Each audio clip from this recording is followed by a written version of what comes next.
Hello viewers, this is Tell Me Fact with Bola Majek. Once again, you are welcome to my YouTube channel.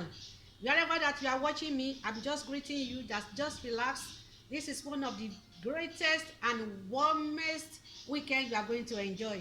May God bless you as you are listening in the mighty name of Jesus.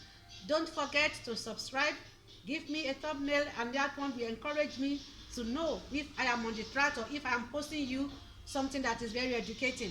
And don't forget to leave your comments, what you don't want there, what you think that we can be add more to all this one that I'm going to say. In the last episode, we are trying to let us know the lies about sex that we have been told. As old as you are, I know you'll be getting some things that this one they told me is a lie, and now you are discovering the truth. So, but don't just get everything too wrong.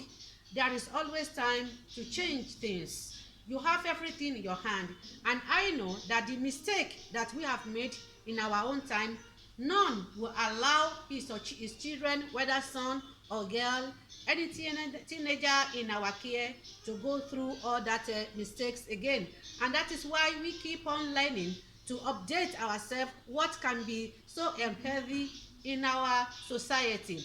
So today you are welcome again with Bola Majek on Tell Me Facts. And then we are here to give us the latest information, and that will be very, very useful. The topic again is untold truth about sex. Untold truth. We have discussed about 3 points, and I'm going to start from where we stopped in the last episode, so that we have continuation of the topic. We ended in the last one with it is not just once. People can come to you and just be teasing you as a lady. It is just once.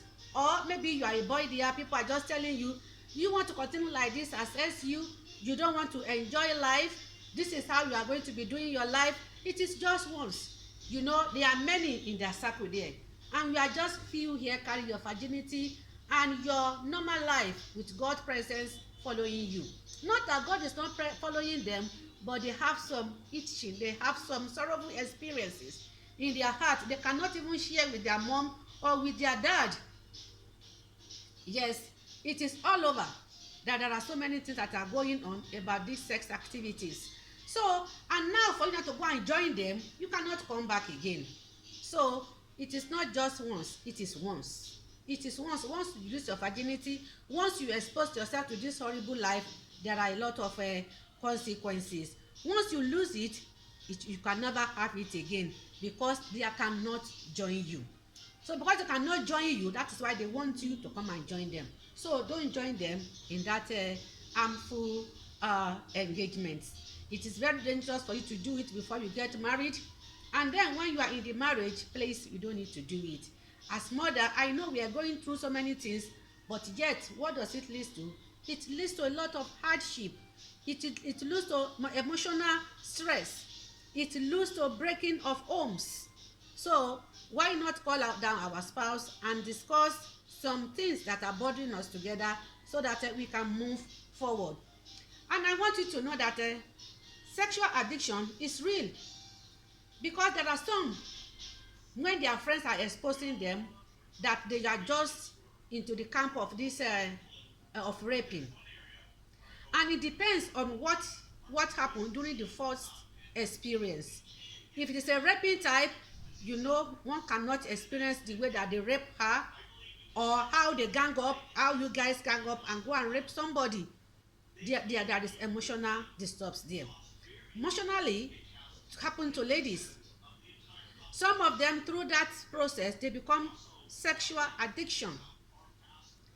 Sexual addiction is the moment that you cannot even control yourself. I know you will say that it's very easy. Let them go for counseling. Let them go for deliverance. Yes, it is very easy. Sexual addiction, to deliver somebody, is not all that easiness of just go for counseling. It is more than that. It is more than that. It is the person that has the hurt, that they know the damage that this has been done to their body system, to their physical brain. Even at times, many of them, when they are victim of this thing, they cannot even complete their education. Some resorted to pregnancy, that they don't want to abortion. They don't want to abort rather. So because they don't know who the father was or who the father is. So because of this, and that message, that thing, once it happen, you know, woman, we have something in our private part that will be triggering you to have sex. So whenever they want to do it, they will just go out like that and be looking for men. That is why some take to prostitutes.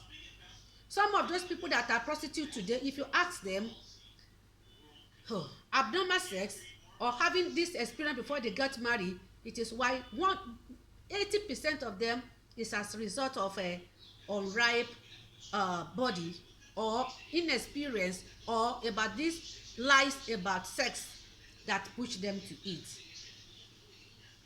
Sex addiction or sexual addiction, or I don't know if you want to put it, abnormal use of sex, it is like drug addiction. Just see people that they are smoking cigarette or India oil or other drug, marijuana or cocaine. They can sell anything once they have appetite to have it, because the hormone system has been working towards it. So and once it secretes the glands for them that they should have it, they can go to any extent. Sex addiction, I pray that you don't have it. It is poor and bad as a drug addiction, alcohol addiction, smoking addiction. It all starts once you break it, then that is just it. Sex pleasure is addiction, and most, just as sex pleasure is addiction, likewise alcohol and all those things, that they can sell whatever they have so that they can engage in it. That is why raping, that is man, that's why you see a man in the house, once the urge come, they can rape their children in the house. That is why you see a father raping their children in the house. It is one of the reasons. Once they have this sex addiction, it is very bad. It is very bad. When the pressure of addiction come upon somebody, it is beyond encouragement. It is beyond counseling. They can do anything, as I tell you, to their body. Some can even be scratching or even getting out blood there. That is why you see some women, once they are having this, or they have a lot of vibrators in their house, some can go to hotels or nearby, or they can just call anybody around that, please just come and do it and let me go. Not that they are enjoying the fun, not that they love, but they just want it. So if you are a victim of this maybe alcohol or sex embarrassment or all these things, please, you have to go for real deliverance. You have to go for some brain reset. You have to go through a lot of things, and by the prayer and by the power of God, you'll be delivered in Jesus' name. Because you just can't do like that. There are some women that they are married, that they have this. What can you do? You want to ask me? Is that you give up yourself. You have, number one, you make Jesus your life, and then from there you have determination. Tell it to your pastor or your husband or anyone that you are closer to, so that you'll be delivered.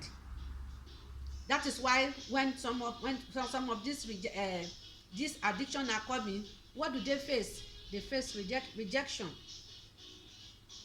They will not tell you that if you have sex addiction, people will reject you. They will not tell you. You can have rejection, because nobody, if you say that, can you say in the midst of people that you are prostitute? Some people travel to go and do this one. Their father and mother and their mother, they don't know where they are. They cannot even boast that this is what they are doing wherever they are. So they face a lot of rejection. So it is an untold story about it. There are some of the things that brings up rejection, but I'm telling you that one of it that can cause it is untold story, lies that we are telling about sex. It can lead to rejection. Being sexually abused is very bad. So that is why you, as a lady, don't be exposing yourself anyhow. I can see some of these 11, 13 years, they paint their fingers, they want to eat, they paint this one, and they say, my mommy put it on for me. That is where parents, you have to be very careful in the way that you dress for your teenagers, in the way that you are monitoring. You have to be monitoring them so that they don't fall victim of this.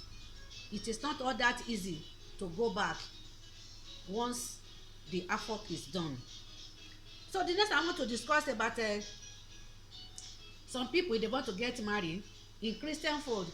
They will say that you have to check if you are compatible.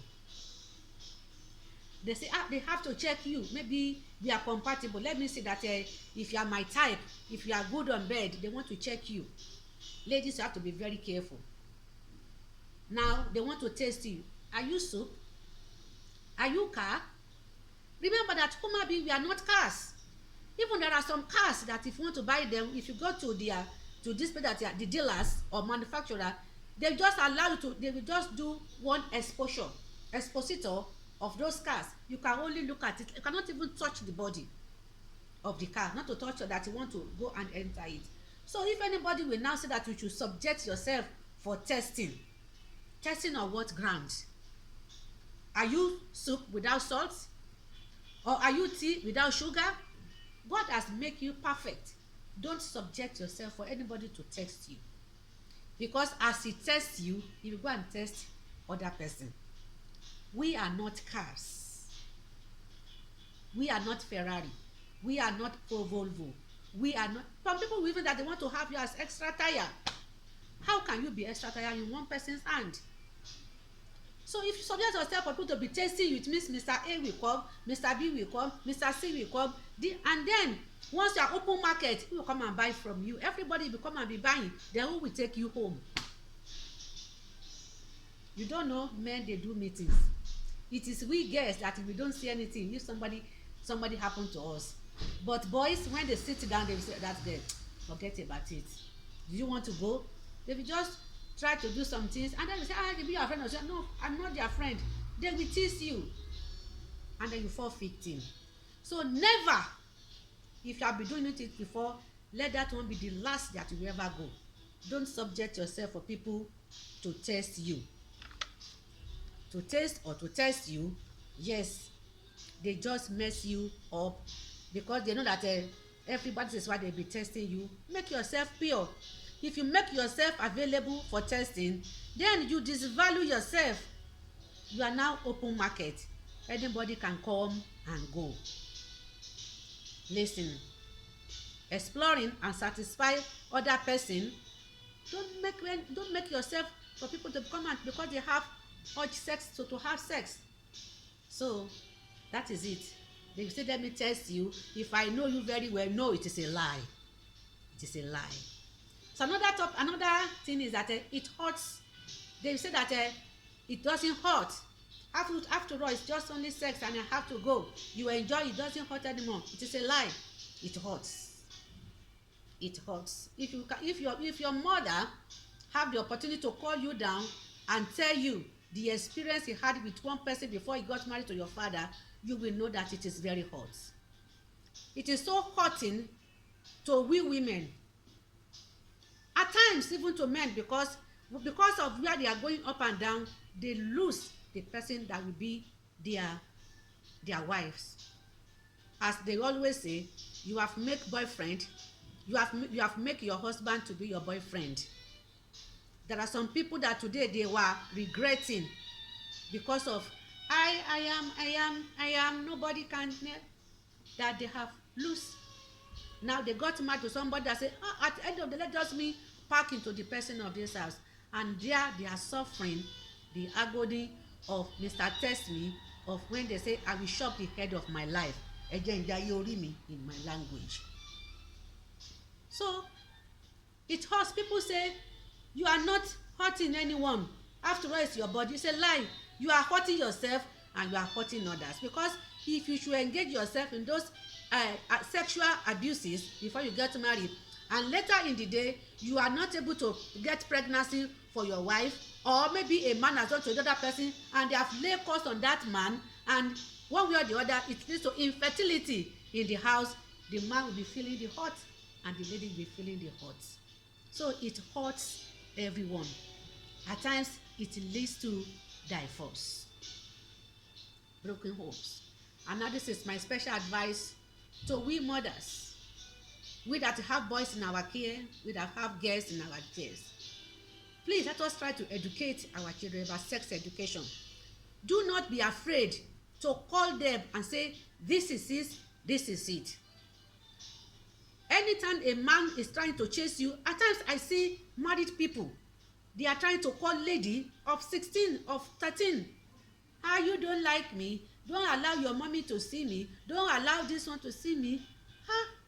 So that's why you have to be checking the calls that enters your daughters when she's sleeping. Try to get the phone and see, because men, they are so dangerous. And I will tell you in my next episode the lies that men usually tell. So don't fall victim of this, ladies. I beg you, make yourself available to the word of God. It's the only one that can set you free from this. Have the fear of God in your heart. Make sure that you have the activities of the where you belong to in your church. Make yourself available there. Those are the ways that you can use to protect yourself. Always be open-hearted to your parents, to your mom or to your dad. If any one of them, you can choose. They are your parents. They will never mislead you. Open to them. If you know anything that you are sensing your body system, tell them. As I told you the last episode, you are fasting now. The time when the table will be prepared before you, and you will enjoy it. And you have opportunity now to be listening to this. During our time, it is hardly we have time. It is only that what we cram into here. That, and this is where I'm trying to explain everything. Please, if you have been find this tape, this video very useful to you, please share it with your friend. The fear of the Lord is the beginning of wisdom. That is what I would like you to go with. Take it. The fear of the Lord is the beginning of wisdom. Fear God. If anybody is trying to touch, especially you ladies, don't allow anybody that has gotten married to be touching you. No, don't allow them. They won't marry you as second wife. They have their wife and they have their children. Why do they want to be chasing you? Because of money? No. Your parents has money to educate you. To that position, be of good pace for them and let them be proud of you. So once again, this is where I'm going to drop the clip. I hope to see you in the next episode. Beware of men. Most of them, they are liars. Thank you for watching and God bless you.